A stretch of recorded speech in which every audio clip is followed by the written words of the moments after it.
अस्सलाम वालेकुम। वालेकुम सलाम। क्या हाल है सर आपका? अल्हम्दुलिल्लाह। सर आज हम एक ऐसे भारतीय बॉलर का जिक्र करेंगे जो कि सेकंड इंडियन बन चुके हैं। 500 विकेट्स का कह लेंगे उन्होंने अपने नाम कर ली हैं। एंड सेकंडली अगर देखा जाए तो काफी ज्यादा मुश्किलात को फेस करके आज एक और क्राउन उनके सर पर बन चुका है आफ्टर मोहम्मद शमी, जिनको इतनी ज्यादा प्रायोरिटी उनके नाम पर कह लें कि स्टेडियम्स बन रहे हैं। आई थिंक सो इसके नाम पर भी स्टेडियम बनना चाहिए जितना इन्होंने कह लें कि बैकलैश को फेस किया है। क्या कहना चाहते हैं रवि अश्विन के बारे में कि जैसा कमबैक उनसे एक्सपेक्टेड था वैसा ही किया और इतने कमाल के उभर के सामने आए हैं। बीसीसीआई ने जो उनको सपोर्ट किया है वो वाकई काबिल तारीफ है। जी बिल्कुल ऐसे ही है। सबसे पहले उन्होंने ये रिकॉर्ड जो अपने नाम किया है, इसका बहुत सारा क्रेडिट बीसीसीआई को भी जाता है, जिन्होंने उनको बैक किया हर तरह के हालात के अंदर।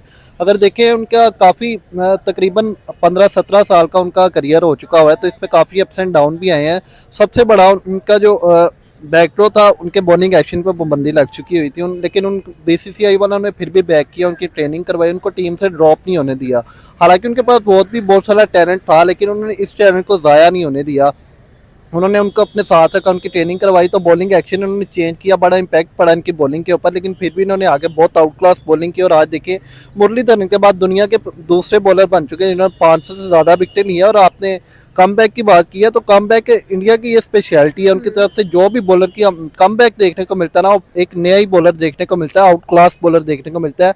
इसी साल 2023 की बात कर लें, हमें बुमराह का कमबैक देखने को मिला। 2 साल बाद कमर की इंजरी के बाद वो आए, तो आके कैसे 5-6 विकेटों से नीचे बात ही नहीं कर रहे थे। उसके बाद मोहम्मद शमी की बात की जाए, इतनी ट्रोलिंग हुई उनकी, मजहब के नाम पे भी बड़ी की गई, लेकिन फिर भी देखें उन्होंने भी अपना कमबैक किया और कितना आउट क्लास कमबैक किया है, अपनी क्रिकेट वर्ल्ड में अपना नाम बना के रख दिया है। बिल्कुल, थैंक यू सर। अस्सलाम वालेकुम। वालेकुम सलाम। सर भारत के कैसे बॉलर जो 37 साल के हैं, कमाल के ऑलराउंडर हम लोगों को नजर आते हैं, स्पेशली अपनी स्पिनिंग स्किल्स के लिए बहुत जाने जाते हैं। उन्होंने अपनी 500 विकेट्स कंप्लीट की हैं। रवि अश्विन की बात कर रहे हैं हम लोग यहाँ पर, जिनको कह लें कि इतना बड़ा एक पुरस्कार दिया गया इसके ऊपर, या कह लें कि उनके लिए बहुत कुछ बोला गया थी ट्रोलिंग के बावजूद आज वो इतने टॉप क्लास बॉलर बने। क्या कहना चाहते हैं इनके ऊपर कि कहीं पर पाकिस्तानी बॉलर्स नजर आते थे लेकिन आज इंडियन बॉलर्स अपना एक नामो निशान छोड़ते हुए जा रहे हैं, एंड ये सेकंड इंडियन बने हैं जिन्होंने अपनी 500 विकेट्स कंप्लीट की हैं। बिल्कुल आप ठीक कह रही हैं। देखें इंडिया वो वाहिद टीम है जो खुद ही रिकॉर्ड बनाती है और खुद ही ब्रेक करते हैं। उनके अपने क्रिकेटर्स ही रिकॉर्ड बनाते हैं और उनके जो जूनियर्स होते हैं वही उसको ब्रेक करते हैं। तो ये बहुत बड़ी इंडियन क्रिकेट के लिए एक अचीवमेंट है। और अश्विन जैसे परफॉर्म करता आ रहा है थ्रू आउट दी, जब से वो खेलना स्टार्ट किया तो उसकी हमेशा से परफॉर्मेंस बड़ी बेहतरीन रही है। और उसने हमारे कई मैचेस में, पाकिस्तान के मैचेस में भी बड़ा मुश्किल जो है वो किया। उसकी बॉलिंग बड़ी ज़बरदस्त है। उसके बाद जडेजा की बात करें, जडेजा और ये दोनों बड़े मैच विनिंग बॉलर्स रहे हैं इंडिया के लिए। हमेशा जो है इंडिया को मुश्किल से जो है निकालने में हमेशा मदद करते रहे हैं। और इंडिया के पास ऐसे लेजेंडरी जो है वो प्लेयर्स मजीद इनके शागिर्दी में जो है वो रह के वो बनते जा रहे हैं। बात ये है कि ये हमेशा भारतीय टीम को मुश्किल में से निकालते हैं एंड बीसीसीआई इनको मुश्किल में से निकालता है। कह ले कि जितनी ट्रोलिंग है, जितने इनके ऊपर बैकलैशेस लग चुके होते हैं, बीसीसीआई इनको बड़ा अच्छे तरीके से बैकअप करके लाता है। देखिए इंडिया का ये बड़ा ज़बरदस्त है कि जब देखे शामी ने जब सेमीफाइनल में उसको स्कोर पड़ गया था तो ये कैच उससे छूटा था, तो रोहित शर्मा ने उसी को ज़्यादा ऑफर दिए कि यार तुम इस चीज़ को जो है वो कवर अप करो, और उसने 7 विकेट्स लेके मैच को जीत दिलवाई थी। तो इसी तरह जब बीसीसीआई है वो अपने प्लेयर्स को बड़ा बैकअप करता है, जब भी उनके ऊपर बुरा टाइम आता है तो वो हमेशा जो अपनी टीम को बैकअप करते हुए आए और कॉन्फिडेंस देते हुए, और जब भी कोई कैप्टन या उनका जो है वो बोर्ड उनका सपोर्ट करता है तो जाहिर बात है कि वो बेहतर परफॉर्म करते हैं और उनके अंदर मोटिवेशन आती है। तो ये इंडियन क्रिकेट टीम में ये बड़ी बेहतरीन चीज़ है। वो चाहे उनके टीम हो, उनके आपस में प्लेयर्स हों, चाहे कैप्टन हो, चाहे उनका बोर्ड हो, तो हमेशा एक दूसरे को सपोर्ट करते हुए आए हैं। और इसीलिए जो है उनके पास लेजेंड से लेजेंड निकलते हुए आए हैं। चाहे वो डेब्यू का कोई उनका प्लेयर हो, चाहे वो कोई भी प्लेयर हो, वो हमेशा मैच विनिंग परफॉर्मेंस करता हुआ आ रहा है। देख लें अब लास्ट T20 मैचेस में कई प्लेयर्स ऐसे आए हैं जिन्होंने मैच विनिंग नॉक खेला, जिसमें मुझे शिवम दुबे का बड़ा याद है। उसके बाद अगर बात करें तो कुमार यादव हैं, और उसके बाद उनके और काफ़ी प्लेयर्स ऐसे हैं जो कि बड़े मैच विनिंग परफॉर्मेंस करते आ रहे हैं। तो इंडिया के पास जो भी नया प्लेयर आता जा रहा है वो एक मैच विनिंग परफॉर्मर बनता जा रहा है। तो इंडिया जो है इस टाइम सबसे टॉप पे जा रही है। इंडिया को इस टाइम मेरे ख्याल में कोई ऐसी टीम मुझे लग नहीं रही जो कि टफ टाइम दे सकते हैं। आगे वो T20 वर्ल्ड कप भी आने वाला है और मुझे जहां तक लग रहा है कि इंडिया जो है वो 1 सर्टेन मैच ले जाएगा वर्ल्ड कप में। Thank you sir. क्यों? अस्सलाम वालेकुम। वालेकुम सलाम। क्या हाल है सर आपका? मैं ठीक। सर भारत के एक ज़बरदस्त बॉलर, एक ज़बरदस्त स्पिनर, जिन्होंने कह लेंगे आज अपनी 500 विकेट्स कंप्लीट की हैं, एक बड़ा ही कह लेंगे उनके लिए फ़ख्र की बात है। एंड सेकेंडली सबसे बड़ी बात जिन्होंने आज की इस अचीवमेंट के बाद उन्होंने कहा कि ये जो विक्ट्री है ये मेरे डैड को डेडिकेट की जाती है जिन्होंने मुझे बहुत सपोर्ट किया है।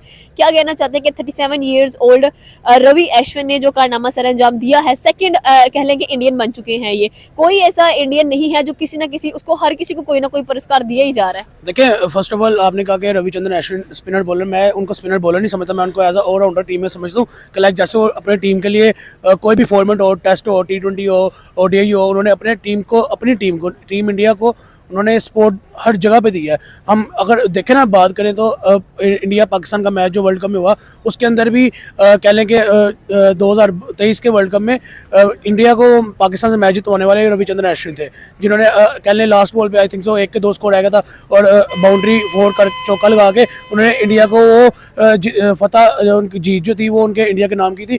लाइक जो मैच की सिचुएशन क्रिएट हो गई थी वहाँ पे एक एज अ ऑलराउंडर उन्होंने जो रोल अदा किया, एज अ बैट्समैन जो रोल अदा किया, वो एक कह लें कि मेरे ख्याल में फ़ख्र की बात होती है एक बंदे के लिए, अपनी टीम के लिए एक ऐसा रिप्रेजेंट हो गया ना। और दूसरी बात रही बात उनकी जो बॉलिंग स्टाइल है, उनकी जो बॉलिंग कह लें है, वो नो डाउट दुनिया में मेरे ख्याल में टीम इंडिया के पास दुनिया के वाहिद वो बॉलर मेरे ख्याल में कह लें होंगे जिनके ऊपर इतने लेबल, जिनकी इतनी ट्रोलिंग होने के बाद भी, जिनके ऊपर बैन लगने के बाद भी टीम इंडिया BCCI की बोर्ड उनको वापस टीम में लेके उनकी कह लें बॉलिंग एक्शन चेंज करने के बाद लेके और आते ही उन्होंने देखिए जो प्लेयर होता है उसके लिए जो एक बॉलिंग एक्शन बनाओ उसको चेंज करके नए बॉलिंग स्टाइल से आना और फिर उस स्टाइल से बॉल करना, नए स्टाइल से बॉल करना और वही बॉल करना एक बड़ी बात होती है, बहुत मुश्किल चीज़ है ये, जो कि रविचंद्रन अश्विन ने उसको अडॉप्ट किया और कह लें कि आगे उस स्टाइल से दोबारा बॉल डालना शुरू किए। जो दूसरा बॉल डालते हैं वो उसके बाद फ्लिपर, गुगली, वट जो भी वो बॉल अपने वैरायटी के साथ करते हैं, एक्शन चेंज होकर सेम वेरिएशन सा बॉल करना बात होती है। और वो ये कला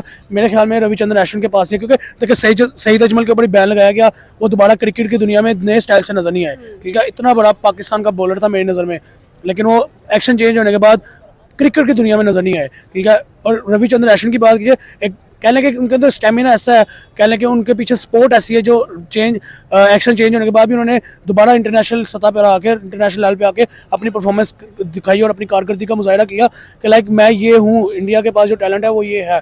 और रही बात जैसे उन्होंने आपने बताया कि उन्होंने अपनी विक्ट्री अपने फादर के नाम डेडिकेट किया, तो मेरे ख्याल में एक उनकी कह लें कि एक तरबियत ऐसी है कि लाइक कि उन्होंने उनकी जो एक ग्रोथ अप हुई है, ग्रो किया गया उनको उनके पेरेंट्स की तरफ से कि लाइक उन्होंने जाहिर सी बात है हर बंदे की लाइफ में मुश्किलात होती है, उन्होंने अपने उस स्ट्रगल के दौर को मद्देनजर रखते हुए अपने बाप की सपोर्ट के बाद अपने बाप को ये विक्ट्री डेडिकेट किया कि लाइक उनकी सपोर्ट होगी, ऑब्वियसली बात है जो उन्होंने विक्ट्री डेडिकेट की, नहीं तो BCCI और टीम इंडिया के नाम पे भी डेडिकेशन कर सकते थे अपनी विक्ट्री को। Thank you sir.